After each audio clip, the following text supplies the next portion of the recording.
DYFI এর ৫৮তম প্রতিষ্ঠা দিবস উপলক্ষে রক্তদান শিবিরের আয়োজন করা হলো রায়গঞ্জে। মঙ্গলবার রায়গঞ্জের সুপার মার্কেটে চেম্বার অফ কমার্সের সভাকক্ষে এই আয়োজন করা হয়।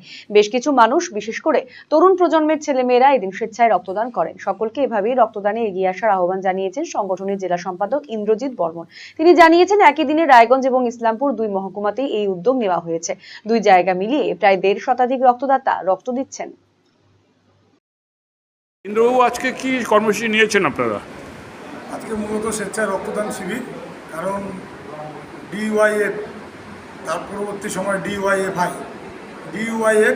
যার প্রতিষ্ঠাতা সম্পাদক ছিলেন কমরেড বুদ্ধদেব ভট্টাচার্য, 1968-তে প্রতিষ্ঠা হয়েছিল যুব সংগঠনের স্বার্থে। সেদিন থেকে আমাদের লক্ষ্য ছিল যুব সম্প্রদায় এবং সমাজের নানা রকম কাজে আমরা মানুষের সঙ্গে, মানুষের পাশে যেমন দুর্নীতির বিরুদ্ধে থাকি, ঠিক সামাজিক কাজগুলোর মতো থাকি। সেই লক্ষ্যে এখন রক্ত সংকট, এই গরমের সিজনে সেই সময় রক্ত সংকট মেটানোর লক্ষ্যে আমরা স্বেচ্ছায় রক্তদান শিবির করছি আমাদের সংগঠনের উদ্যোগে। কতজন আজকে রক্ত দেবে?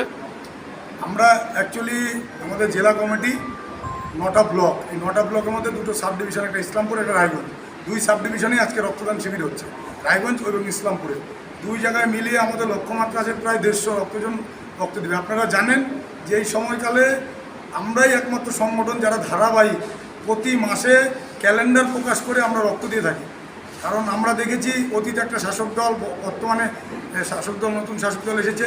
আমরা চাইব সমস্ত শাসক দলের মধ্যে যুবরা রয়েছে, এই উদ্যোগটা সবাই মিলে নেওয়া দরকার। কারণ রক্তের জন্য আমরা দেখছি প্রতিনিয়ত পেশেন্ট মারা যাচ্ছে। আমরা চাই না, আমাদের সংগঠনও চায় না কেউ রক্তের জন্য মারা যাক। তাই রক্তের সংকটে কেউ মারা যাক আমরা সেটা চাই না। তাই সমাজের সমস্ত অংশের লোককে এগিয়ে নিয়ে আসা আমাদের লক্ষ্য। আজকে এখানে রক্তদান শিবির চলছে, আমি রক্তদাতা হিসেবে এখানে এসেছি। আচ্ছা, কেমন লাগছে আজকে রক্ত দিয়ে? খুব ভালো লাগছে, এবং যখনই রক্তদান শিবির হয় আমি চেষ্টা করি সেখানে গিয়ে রক্ত দেওয়ার আমার নির্দিষ্ট সময় অন্তর। এবং আমি আহ্বান জানাতে চাই যে সমস্ত মহিলারা যারা রয়েছেন তারা যেন বিশেষভাবে এসে রক্ত ডোনেট করেন বিভিন্ন রক্তদান শিবিরে, কারণ এতে নিজেদের শারীরিক অনেক সুবিধা হয়। ভারতের সুবিখ্যাত বিগবুল কোম্পানির প্রাকৃতি ই-স্কুটার এখন আপনার জেলায়। নতুন প্রজন্মের নতুন সাথী, বিনা পেট্রোলে ব্যাটারি চালিত নানা মডেলের পরিবেশ বান্ধব এই ই-স্কুটারের উত্তর দিনাজপুর জেলার একমাত্র ডিস্ট্রিবিউটর পাল এন্টারপ্রাইজ। রায়গঞ্জের বারোদুয়ারি হাটের বিপরীতে এবং দুর্গাপুরের কুনোর হাটের কাছেই আপনি পেয়ে যাবেন প্রাকৃতি ই-স্কুটারের সুদৃশ্য শোরুম। এছাড়াও রায়গঞ্জের এফসিআই মোড় ও উদয়পুরও রয়েছে আরো দুটি আউটলেট।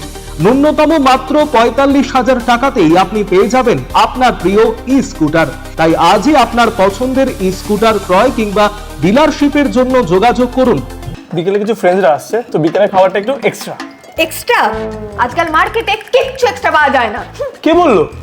এসি কিনলে পাবেন এক্সট্রা 5টা এক্সট্রা অফার। ক্যাশব্যাক অফার এখন 5,000 নয়, 6,000 টাকা, 1,000 টাকারও এক্সট্রা, 0 ডাউন পেমেন্ট, আর পুরনো এসিতে 10,000 টাকা এক্সচেঞ্জ অফার শুধুমাত্র খোসলা ইলেকট্রনিক্সে। আজই চলে আসুন খোসলা ইলেকট্রনিক, আমাদের নিজেদের দোকান।